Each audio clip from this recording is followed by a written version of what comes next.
Okay guys, Assalamualaikum. Kita orang daripada UTM. Sekarang kita orang nak interview. Okay, now I will start the first question. Okay, how long have you worked at your company? Okay, Assalamualaikum and thank you for this session I got. Okay, actually I work at Young Fern right now. I work at Young Fern Automotive Malaysia, Sinar Berhad, almost 5 years 5 years as AME, ME and production engineer. Okay. Okay, next question. Tell me about your job and what do you do during a typical day? Okay, so since saya ada tiga position, iaitu ME dengan production lah. So I start dengan production punya side. So production ni means saya jaga productivity everyday daily output lah. So maksudnya so usually untuk production side we have we call production plan everyday. So everyday what is our output. So we make sure that everyday the output is achieved lah. Okay, so before we start dengan production, kita kena arrange kita punya operator lah. So saya ada a few operator under saya. So every end shift saya akan arrange untuk allocate beberapa orang untuk setiap proses lah, untuk make sure proses untuk keesokan hari itu tak ada isu lah. And then kalau in case hari itu ada macam ada quality issue ke, output tak achieve ke, so that one kita kena identify lah apa problem dia. So let's say kita ada quality issue, so kita bagi tim, kita kena siasat apa punca ada quality issue itu, and then kita panggil dekat department lain, contohnya department daripada warehouse ke, daripada quality side, daripada maintenance. So kita discuss together and then kita nak solve solution lah. Lepas tu itu untuk production. Kalau untuk production kita hanya monitor pastikan kita punya output achieve. So kalau untuk AME, untuk dari segi AME ni more kepada development. So biasanya saya kerja sekarang ni dalam bidang otomotif. Bidang otomotif. So yang kita tahu otomotif ni kereta lah. So kereta biasanya setiap tahun dia ada cakap facelift, ada pembaharuan. So bila ada pembaharuan ni kita depend on kita punya customer. Sebagai contoh customer cakap okay, ada satu part yang bertukar dia punya design. So bila bertukar, so kita kena tengok apa efek dia kalau design bertukar. Adakah dari segi kita punya proses sekarang dipanggil, kita kena tengok 4M, kita panggil 4M kita tengok KM call man, method, machine dengan material. So in case kalau material ada bertukar, so kita tengok okay, orang kita perlu tak ada penambahan ke, so ada pengurangan ke, kita study kat situ. And then dari segi method ni more kepada assembly process. So in case contohnya before ada pembaruan, kita punya assembly method kita cara yang susah. So bila tukar pada method yang baru, dia jadi makin senang. So kita identify, kita buat satu proses baru macam mana pula untuk kita customer lah. And then the last one method, material dengan machine. Machine ni maksudnya kalau macam dekat saya ada robot welding. Ada robot welding. So kita welding kita punya macam line lah. So kita tengok material yang bertukar tu adakah dia menggunakan parameter yang sama untuk machine. Kita identify. So kalau sebagai contoh dia punya parameter tu berlainan, bermaksud kita ada pertukaran lah. So masa development ni 4M ni cakap saya penting lah. Saya penting lah untuk kita identify. Okay. So last one dari segi ME ni maintenance lah. So maintenance ni everyday lah. Maintenance ni dia punya scope more kepada memastikan macam equipment dan tooling kita ni berada dalam kondisi yang baik. And then maksudnya kalau contoh kita punya mesin rosak, and then so saya kena panggil lah saya punya technician untuk gantikan mesin ni, apa punca, sebab kita taklah nanti apa macam dia effect pada kita punya daily production kan. Betul. So macam tu. Itu je. Okay, next question. Next question is how do you handle your mistake at work? Okay, mistake ni sebab tu kalau mistake ni kalau saya kebanyakannya kalau kita buat kerja, so kita kena ada 3 kolom. Contohnya kita buat satu kerja, so kita ada satu kolom itu, satu prepare by, the second one review by, and the third one approve by. Okay, so prepare by kita. So kalau kita ada mistake, kita kena minta seseorang untuk review kita punya job tu. Kita punya kita punya job lah, kerja kita. So and then last baru kita approve lah. Approve kita punya manager lah. So kat situ dapat kurangkan kita mistake lah. Okay. Okay, next question is tell me about the time that you will challenge ethical. Challenge ethicality. Challenge ethicality ni apa maksudnya? Dia maksudnya macam apa yang dalam ethical kan, engineering ada ethical dia kan, etik dia kan. So apa yang susah, yang challenge macam cabaran sikit.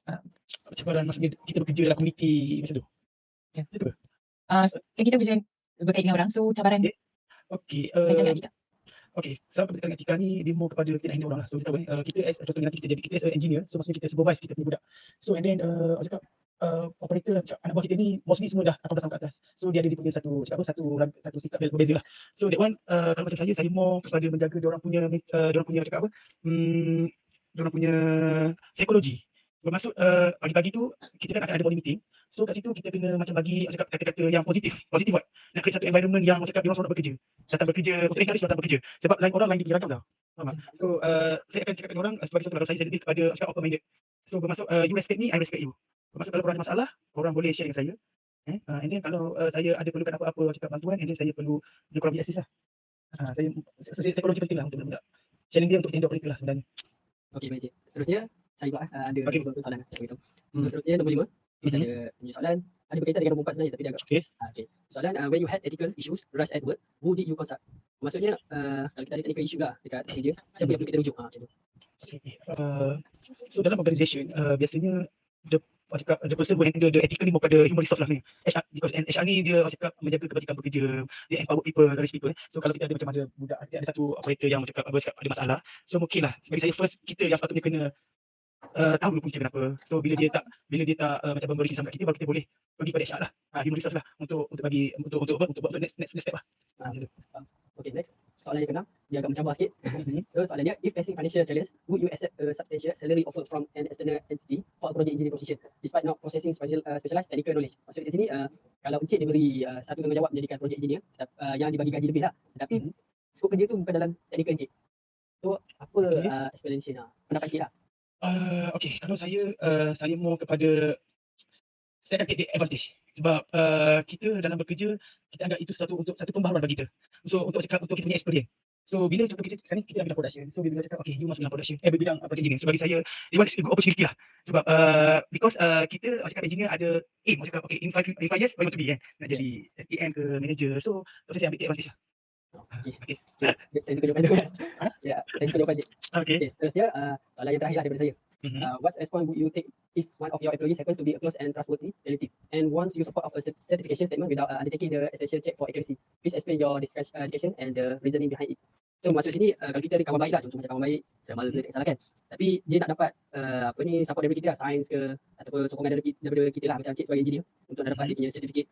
So apa pendapat Cik dengan situasi yang gitu? So dia more kepada cakap penyalahgunaan kuasa Ya macam itulah. Okay, so kalau macam bagi saya kalau bekerja ni kita kena macam professional. So maksudnya kalau kita kerja is kerja, family is family. So kalau bagi saya kalau contoh kawan baik, saya more kepada nasihat dia lah. Nasihat dia cakap okay, kita tak boleh buat macam ni sebab salah dengan etika lah. Salah etika. So so dia kena tahu lah. Dekat kalau kita ada kawan ke apa, dia kena tahu border antara kita dengan dia. Your position apa dia punya job, kita punya position apa kita punya job. So kena ada border dalam bekerja ni. Macam tu. Okay. Jawab soalan tu. Jawab. Betul. Macam kita pakai kabel lah kan. Macam pakai kabel kan. So tak boleh lah sepatutnya. Sebab tu dalam company dia ada satu macam okay, ada relative ke tak. Dia nak macam ni lah. Betul. Okay. Soalan 8. Okay. How do you handle situation in which you identify mistake or inconsistency in paper that you are required to sign or approve as stated in section 4.1.2? This one is Code of Professional Conduct. Okay. Could you give an example like how you respected to ethical norms while dealing with such dispute? Soalnya dia macam you handle situation yang you dapatkan yang mistake dalam paper. Boleh tak ada yang example boleh show kita macam you situation yang you pernah jumpa? Okay, saya macam ni. Kalau sebut pasal ni mungkin dia more kepada documentation saya ambil. Terus macam kita punya cakap operation apa kita punya cara-cara kerja. Okay, contoh kita kan buat assembly process. So kita ada satu macam saya panggil ODS ODS tu operating standard specification macam tu. So dia macam gerak-gerik kerja untuk rujukan operator. Okay, sebagai contoh ODS tu kita yang buat. Tapi bila kita buat so dia tak sama dengan apa yang operator kita buat actual dia. Okay. So kat situ jangan saya fikir soalan dia soalan dia. Okay, hari kita mesti macam ni. So untuk dokumen ni sebab tu kita kena ada satu annual schedule. Annual schedule untuk kita review kita punya documentation. So sebagai contoh mungkin 1 tahun 2 kali kita review. So kita check actual proses dengan yang kita dokumentkan. Adakah itu sama atau tak sama? So kalau kita masa kita review tu kita identify yang ada yang berlainan, ada berbeza. So saya suggest kita kena tukarlah. Kita ikut actual proses yang diorang buat lah. So senanglah. Nanti sebab nanti kita akan ada audit. So bagi saya macam tu lah. So jawab saya lah kita kena ada annual schedule lah sebenarnya. Every day. Okay. Jawab ke? Boleh jawab. Alright. Have you ever been in a situation where you have declared certification owing to insufficient supervision or inspection, or while sticking to professional ethics principle? So if so, could you explain how you handle the situation while following these ethical standards? Maksudnya panjang sangat dia. Okay, soalnya dia macam dan benda you hantar dia macam inspection kena reject. Then macam you follow the ethics, then you sambung proceed dengan situation macam tu. Kita dah simpan Ya, ni situation. macam you kena reject. Then macam you nak teruskan dia punya idea then under the ethics situation. Okay. So kalau contoh kita ada jumpa kita ada jumpa satu yang cakap apa abnormal situation. So the first kita kena inform kita punya supervisor lah. Bagi saya contohnya as engineer saya kena inform saya punya plant manager lah. untuk inform pada dia about our situation sekarang macam mana. Contohnya saya punya production sekarang ni ada achieve output, ada quality issue, so saya kena beritahu saya punya manager, saya punya supervisor, inform dia orang situasi sekarang macam mana, and then what is our kita punya proposal untuk tackle the situation. So at least kita dah ada cara, and then kita boleh minta pendapat dia lah. So which one yang dia nak proceed macam tu. Boleh tak? Okay. And then this one is the last question. Question number 10. As you noted in section 4.2.5, the Code of Ethics highlights the necessary of safeguarding the information confidentially. Can you describe a specific situation in which you had to make a decision about sharing information, especially if you were balancing the needs of security or with public safety and well-being? Something dengan safety committee, dengan company. Okay, kita cakap pasal confidential punya information yang maksudnya kita boleh share confidential yang kita punya company to company luar kan, betul? Ya, betul. Okay, so kita bagi saya lah, so kita dalam bekerja kita kena tahu, kita kena identify mana satu yang confidential and not confidential. Sebagai contoh saya ambil contoh okay, di tempat kerja kita sebagai HR contoh, so saya tahu gaji setiap orang. So gaji is confidential. Confidential. So kalau kita HR memang banyak kena ada kena keep record lah. So dia tak boleh macam kita cakap gaji berapa sekian-sekian. So kat situ kalau contohnya dia hebohkan benda tu, so akan ada satu krisis lah between community and kita dalam bekerja. So macam kita pula dari segi documentation, contohnya kita ada internal issue dalam kita punya company. Internal issue ni mungkin financial, ke apa, dan kita beritahu pada kita punya macam kawan-kawan. So that one bagi bad expression pada kita punya company. So that one kita kena tahu lah, kita kena pandai menilai adakah dia confidential or not. Macam tu je. Kita sebab biasanya dalam kerja ni kita akan cakap ada satu form yang kita isi lah. Kita cannot share anything about company, confidential punya surat tu lah. Dan kita pun cakap as engineer ni kita kena ada satu pemikiran yang kita kena fikir lah. Adakah itu baik atau itu buruk macam tu. Okay. That's all from our group. Itu je soalan. Okay, sorry tak menjawab soalan Menjawab boleh. Okay, thank you. Minta maaf kalau mengganggu je. No, it's okay. Thank you Kak Anis. Okay, Assalamualaikum, selamat malam Cik. Salam. Ya, saya. Maaf mengganggu lah. Kami di sini ada beberapa soalan lah untuk ditemu bual. Jadi kami ada satu hingga 10 soalan. Jadi terlebih dahulu kami nak Encik memperkenalkan diri dahulu lah. Nama, company dan nama dan company lah. Intro. Okay. First of all, terima kasih sebab menyebut saya dalam sesi temu bual interview ni lah. Okay, firstly nama saya Muhammad Fazul Adin Pilamrik. Saya merupakan engineer daripada company SD Microelectronic di Muar Johor. So far kalau pergi Muar boleh nampak lah kilang ni sebelum naik jambatan Muar tu. Baik. Okay. Tu je lah. Okay, first question. How long have you worked at your company? So far I start my job at SD Microelectronic since October last year. Last year lah, October. So I baru start lah around. So sekarang I dalam baru setahun lah dekat company ST ni. So saya merupakan fresh lah daripada UTM sendiri, budak UTM. So ni first job lah selepas saya graduate. Okay, next question. Okay, tell me about your job and what do you do during a typical day? So far I am a product engineer. So my title is product engineer lah dekat ST. And then during my typical day, actually I doing the data collection lah on tester system. So far actually kalau pernah dengar lah, tapi I rasa mungkin tak pernah dengar lah. Dia famous Eagle. So far ST ni dia manufacturing. So diorang mengeluarkan chip. Macam my department mostly lebih kepada automotive chip lah. So saya sebagai engineer produk ni lebih kepada support dekat production lah. So apa-apa yang berlaku tentang test program atau damage dekat chip tu, kita orang akan support lah kalau production tak boleh nak buat ke apa ke macam tu lah. Okay, for next question. How do you handle your mistake at work?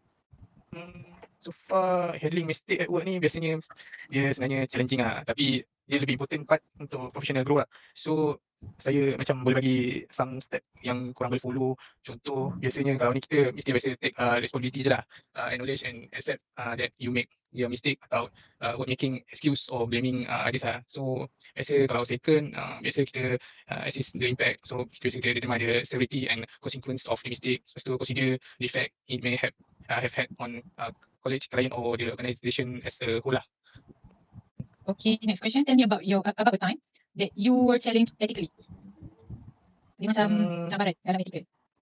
So far, for this cabaran yang biasa yang berlaku lah pada saya ni pun, biasa kalau ada certain task yang challenging lah, biasa I punya task ni mostly hari-hari ada beza-beza task lah. So kita orang tak boleh nak, biasa kadang-kadang banyak bincang dengan senior lain. So macam saya baru lagi, so banyak hal saya akan bincang dengan senior atau my supervisor lah. So kebanyakan yang paling saya hadapi challenge-nya bila berlaku satu masalah, contoh chip tu ada kerosakan ke apa ke, so saya akan kena turun lah untuk cari penyelesaiannya atau tengok apa masalah yang berlaku kat production lah. Itulah. Okey, seterusnya kita ada 6 lagi soalan. Okey, soalan yang kedua. Banyak. Soalan kedua. When you had ethical issues arise at work, who did you consult?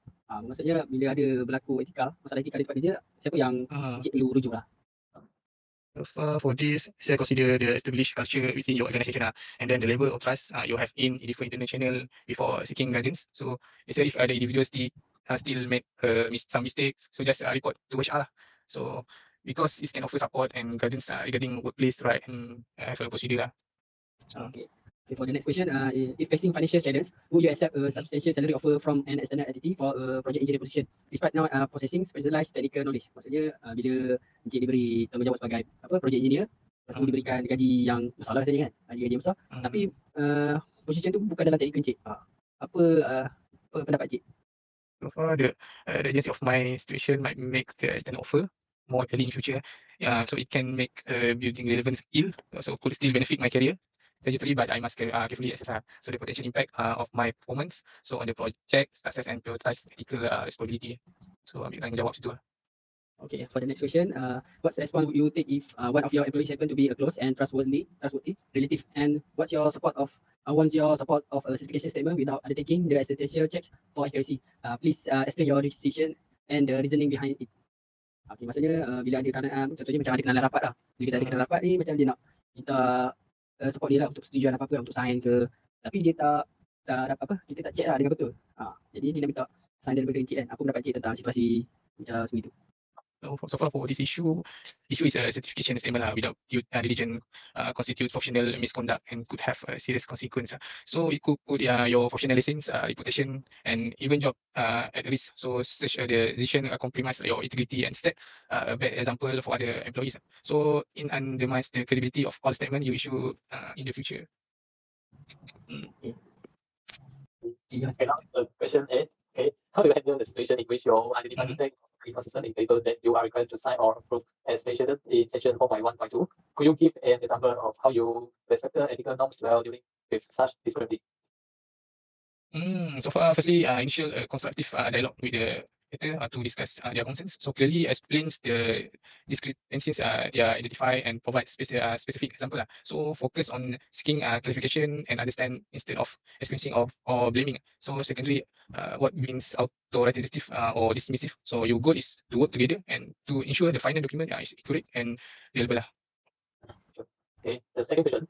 How you ever been in a situation where you had declined certification owing to insufficient supervision or inspection, or while sticking to professional ethics principle? If so, could you explain how you handle the situation while following this ethical standard? So far for this situation, just inform immediately to other supervisor and discuss the concern with the immediate supervisor and explain the rationale behind the potential linear or certification and provide the evidence guidance. So truly assess the lack of sufficient supervision or inspection. So gather evidence to support their concern. So as a missing inspection report and then inadequate training record or observe safety hazard. So remember, standing up for ethical standard can be challenging, but it's often necessary to ensure the safety and well-being of individual and the environment. Okay, the last question. As noted in section 4.2.5, the Code of Ethics highlights the necessity of safeguarding information confidentially. Can you describe a specific situation in which you had to make a decision about sharing information, especially if you were balancing the needs of security or public safety and well-being? So far, firstly, first I would assess the severity and credibility of the potential threat based on the patterns and language identifier. So following the report, I would document the entire process internally, outlining the identified threats and the steps taken to assess its credibility. So and the channel used for anonymous reporting. So this documentation ensure transparency and accountability while protecting confidentiality. So far, that's all lah. Okay, itu saja soalan daripada kami. So far lah. Answer your question.